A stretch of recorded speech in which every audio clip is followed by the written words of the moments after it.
সম্মানিত সুধী, আমরা এই পৃথিবীতে খুব অল্প একটা সময়ের জন্য, একটা ট্রানজিট পিরিয়ড কাটানোর জন্য বেসিকলি আমরা এই পৃথিবীতে এসেছি।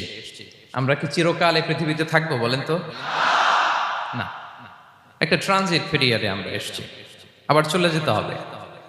এই যে আমাদের জীবন, এই জীবনের জন্য বিপদ, আপদ, পরীক্ষা, স্ট্রাগল, এটা অনিবার্য, এটা হবেই। বিপদ নাই, কষ্ট নাই, আপদ নাই, অনিশ্চয়তা নাই, স্ট্রাগল নাই, এমনকি কেউ আছে এখানে?